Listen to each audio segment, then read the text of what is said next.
All right, folks, welcome back inside the janitor's closet. And Josh, you smell that? You smell that little autumn breeze Oh, kicking in here. And you know what that means, folks. Football season, baby. We've been waiting on this. This is truly the best time of year. Guy like me, baseball playoffs, football season, everything is getting a little bit nicer once that summer season comes to an end. We had a great summer on the diamond. We're looking to have a great summer on the gridiron. Josh back in the control room here, pushing the ones and twos as he's going to be leading us hopefully to another great year NFL betting. Josh, since 2023, 127 and 97 and four pushes. The number that matters there is plus 38.71 units. And a big proponent of that is the futures bets, which this is our futures episode today for the NFL. A big place for us to build the bankroll for these season long plays. Obviously, you have some higher value numbers as far as the units go here. We are only going to be placing one unit on all these plays, and we're going to have five of them for 5 units for our futures bets. Josh, before we get into those plays, you've had a really nice stretch in the NFL in the history of this channel. What did you see from the field? Kind of what went into your decision making when you were plucking some of these bets for our futures episode today? definitely. As you kind of alluded to there, we got like a lot of ones that have a little bit of juice on them. That's a lot of our plays guy here. We're not don't have too many actual props. Like we don't have passing yards. We've got one that would kind of be, I guess, a prop esque. But other than that, yeah, we don't have passing yards, rushing yards, receiving yards ones. Those ones typically are placed at even money and stuff like that. And we also don't have any kind of any regular season totals either. So kind of a little bit of a switch up here. That it just was in speaking with. It's interesting, even doing my own research and then even speaking with beat writers and stuff like that. That can help kind of shape the way that you're thinking, because these guys are obviously got their boots on the ground and able to kind of get a feel for things. And so there's a lot of plays that I liked. But this season, man, we're kind of, I guess, doing a little bit of a switch up, and going with plays that have a little bit more juice on it. I just saw some value there. That's pretty much all. I was just kind of seeking some value, and so it's not going to have. We're going to be a little bit lower volume than past years as far as the futures bets goes. But hopefully these are calculated, and these are calculated bets, and they come through for us. And hopefully when we win them, it'll be a nice little payout for us, all said and done. All right, folks. And before we get into these plays, if you want to do us a big favor, hit that like button, hit that subscribe button. Josh is going to be giving you guys some great plays all season. You can keep it locked here on our channel. You can find us on X at TJC Bets. Josh is going to be rolling out some plays there. We're going to be updating our record as we go there as well. And of course, you can subscribe to our newsletter. Get these plays first, right? When Josh sends them to me, sends them to everybody else. Before, obviously these YouTube videos take a little bit of time to make. Lines can change, stuff like that. Free to subscribe. Just enter in your email. You're going to get these plays right when Josh sends them out for you faithful. So I'd recommend doing that. That's the quickest way to get our plays here. Josh, without further ado, let's start with the reigning MVP Hmm. in Josh Allen and his Buffalo Bills. This is going to be our first play.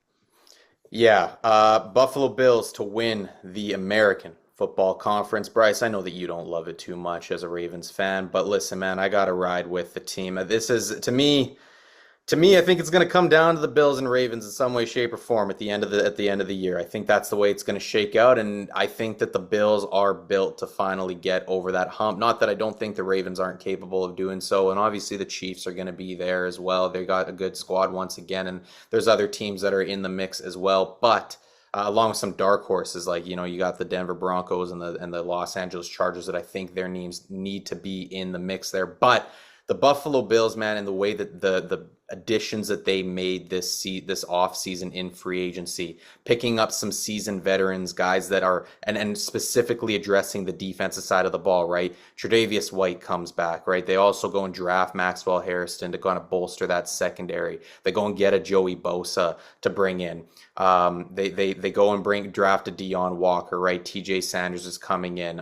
They've got a lot of these the draft, the free agency, Everything was kind of dedicated to the defensive side of the ball. This offense doesn't need much work as far as you've got, like you mentioned, the reigning MVP. You've got a breakout candidate in Keon Coleman. Dalton Kincaid's going to be there. The offensive line is still intact and one of the best in football. James Cook is happy. He's paid now, right? Khalil Shakir, maybe he starts the year on the bench, but this Buffalo Bills team, man, all said and done, is about as well-rounded as we've seen.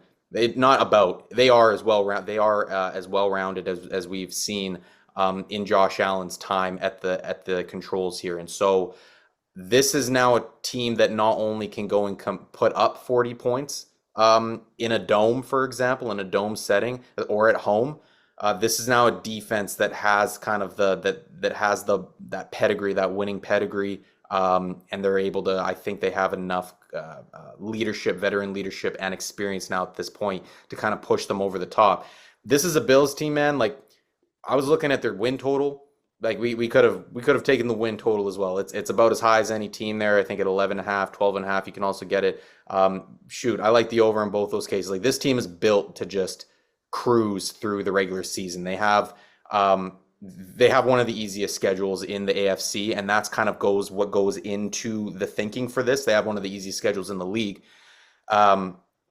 This is going to, I think, put Buffalo in the driver's seat, all said and done, for that number one seed. And when you're talking about Kansas City coming to Buffalo or the Baltimore Ravens coming to Buffalo, that obviously gives the Bills an edge in this. So I'm expecting the Bills not only win the division, but I'm expecting them to be the number one seed. And if they're the number one seed, I think they're built to finally get over the hump here when it's all said and done. This is paying almost 5-1. If you're decimal odds, it's 4.75.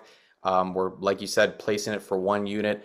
I think this is I'm not going to sit here and say it's the Bills' year to win it all. But I absolutely see them representing the AFC here. I think that they are absolutely poised, whether between it's the schedule, the roster makeup, everything.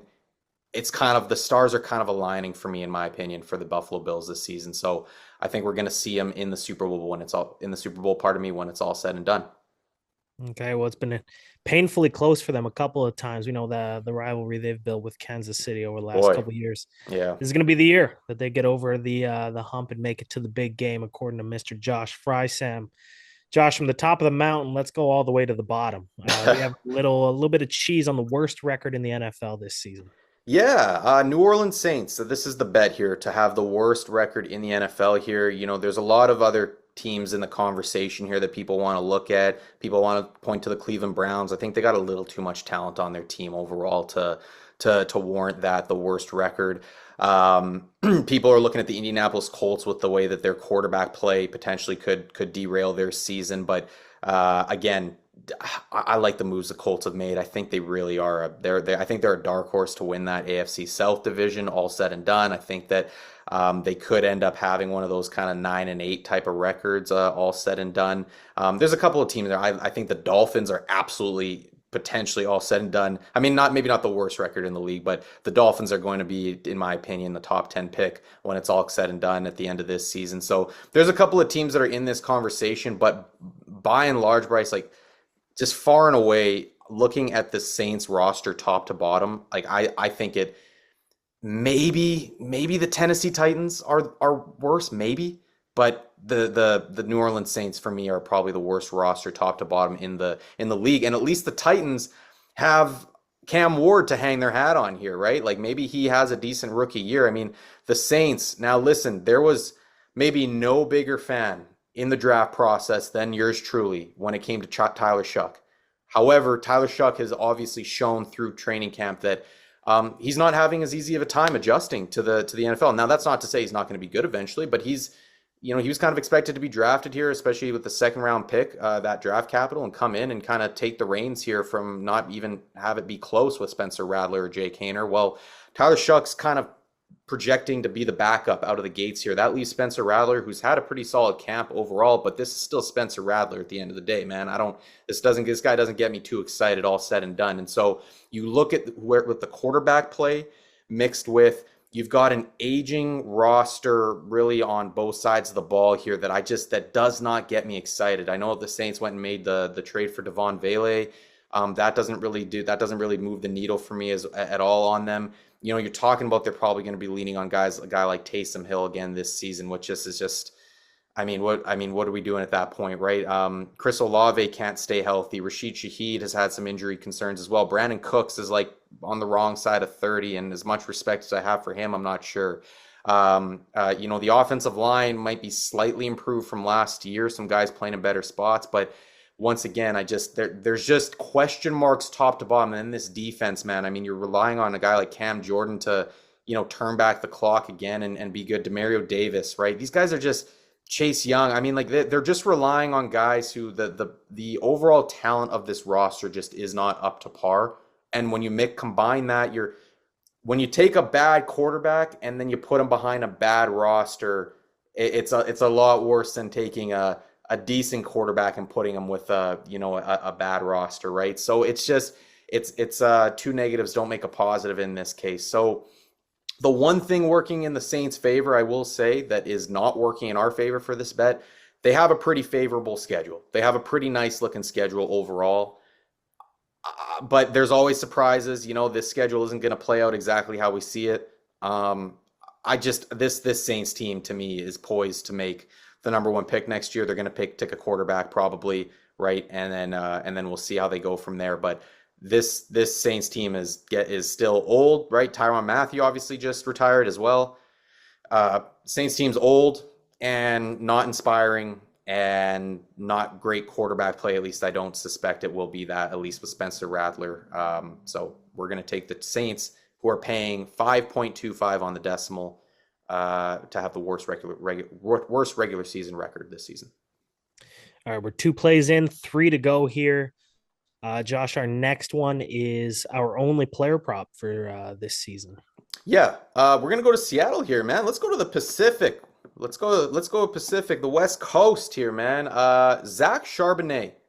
Hey, this is a name, man, that Zach is really was kind of quiet, just was kind of bubbling a little bit early in camp, right? Those who are maybe a little bit there, those of us that are chest deep in the fantasy research, we've kind of been had Zach Charbonnet kind of in the back of our minds all training camp, but this is a guy now that's kind of coming into the forefront of a lot of people's minds now.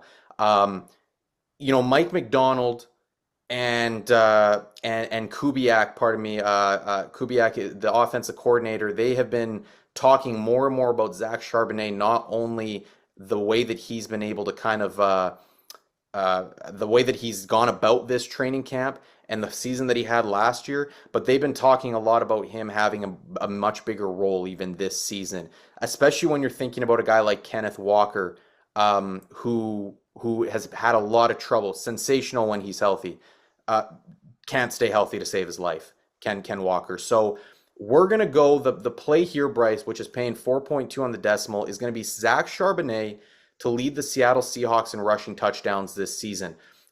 Ken Walker's a dog. I'm not going to, he has no trouble running in between the tackle.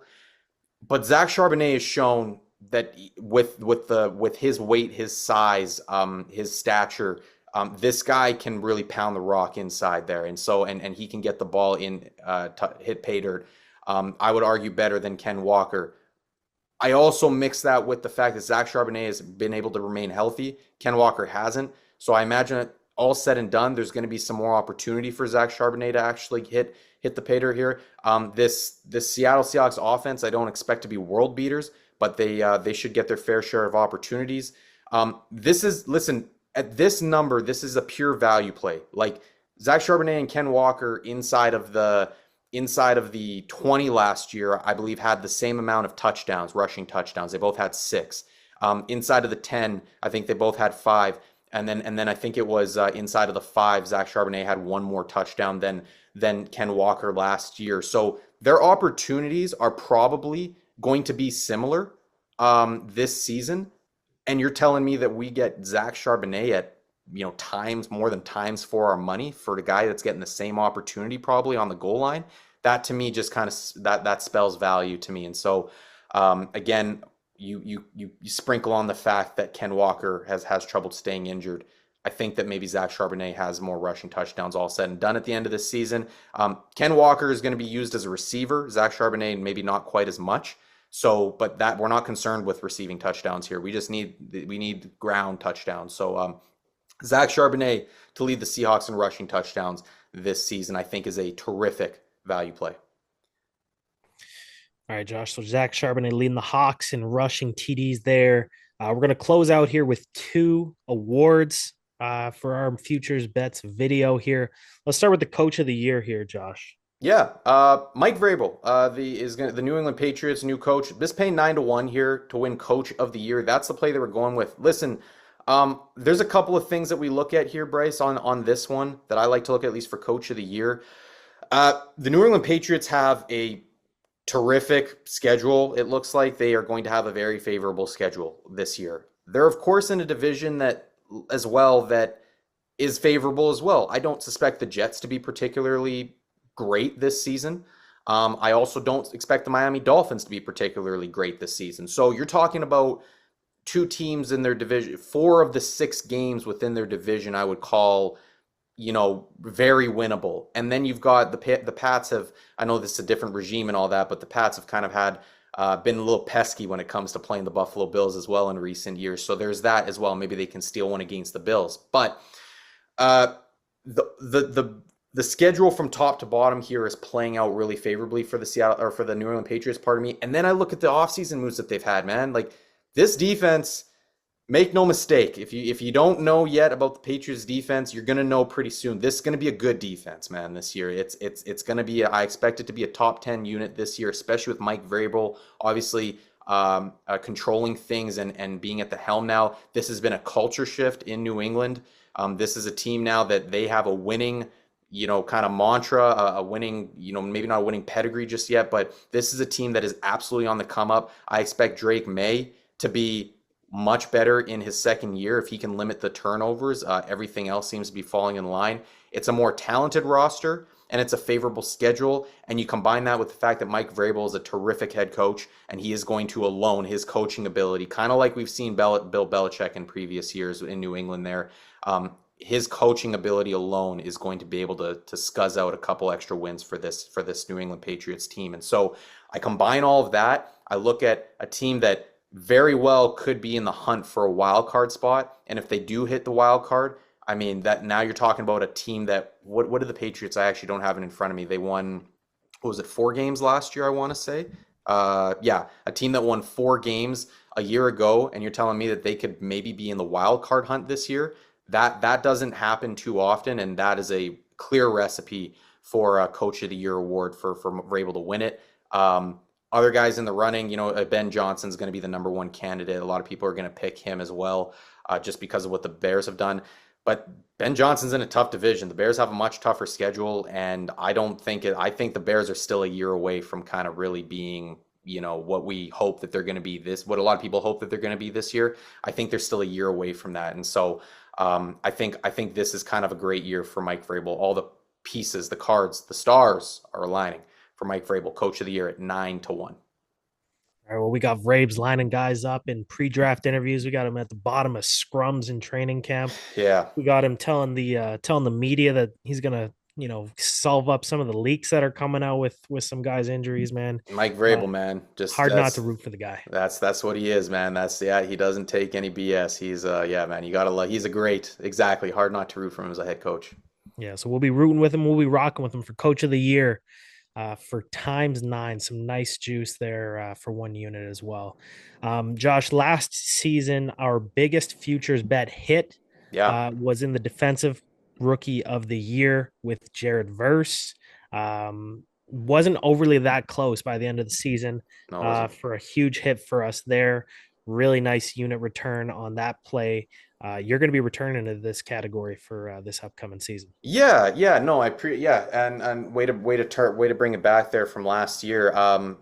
Yeah, man, this is a little bit to me last year with Jared Verse. That was one that it was kind of easily stuck out to me. That one was not to say that any of these bets are making any of these bets as easy, but Jared Verse, to me, it kind of lined up and it just made sense last year. You know what I mean? Looking at all the value that he provided, all that stuff compared to everybody else and the situation that he was in.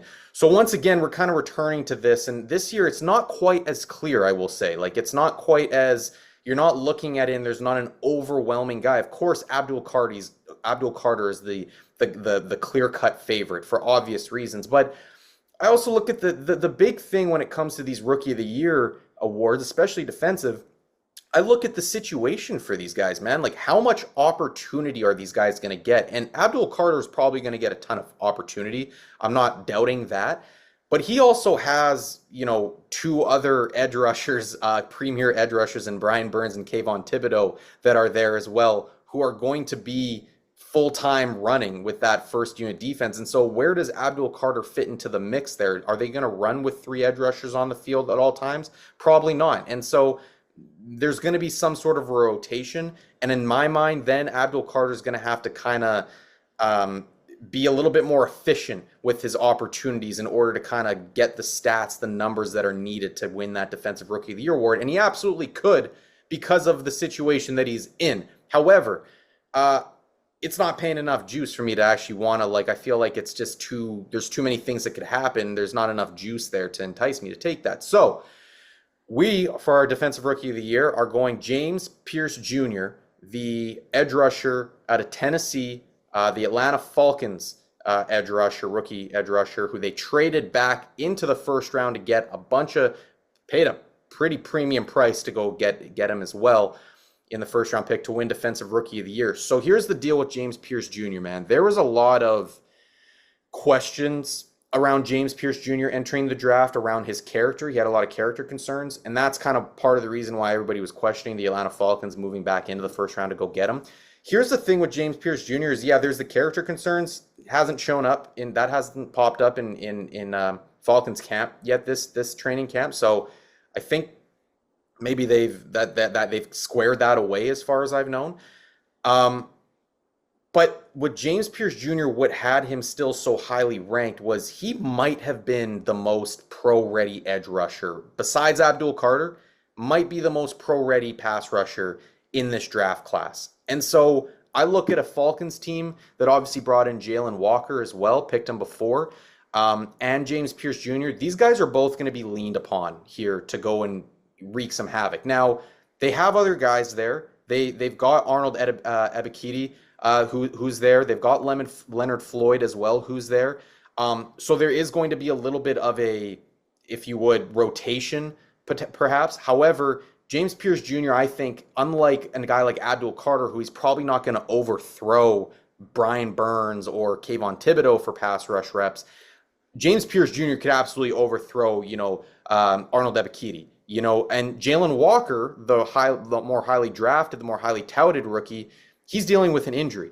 So James Pierce Jr. right out of the gates is going to get opportunity here. He's going to get a chance to rush the passer. And oh, by the way, has an opportunity to get off to a pretty fast start because they're playing the Tampa Bay Buccaneers in week 1 who don't have Tristan Wirfs out there. So James Pierce Jr. could have a great chance to come out of the gates hot here. I'm confident in that. He's paying 15-1 now. And I'm kicking myself a little bit because he was paying 21-1 when I originally wrote this down. So this has gone down a little bit in juice, but it still has plenty of juice, paying 15-1.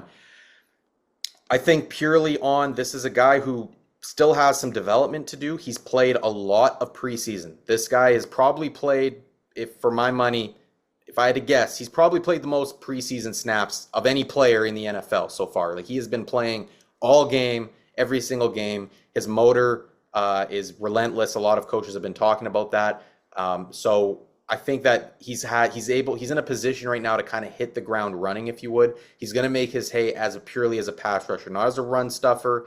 I don't know about the tackles for losses and stuff like that we saw Jared Verse kind of get. This guy is going to make his hay as a sack specialist, if you would. And so I like James Pierce Jr., man. I like the opportunity that he has here, and I love the juice that he's paying here. So James Pierce Jr. to win Defensive Rookie of the Year at 15-1. Let's ride. All right, so there's our fifth and final play, all for one unit. Just to recap, we got the Bills to win the AFC, the Saints to have the worst record in the NFL, Zach Charbonnet to lead the Seahawks in rushing TDs, Mike Vrabel, Coach of the Year, and James Pierce Jr. to win the Defensive Rookie of the Year. Sorry, all one unit, Josh. That's a pretty good slate. It's a good looking slate there, folks. If you appreciate the plays coming your way, you could stick with us all season. We'll be bringing all the football content. We'll have some baseball coming out still as we get close to the playoffs right here on YouTube. Hit that like button, hit that subscribe button. We appreciate you folks tuning in if you made it this far in the video, and we'll see you in the upcoming weeks for some more football content. Week 1, Josh, take it easy, bro. Yeah.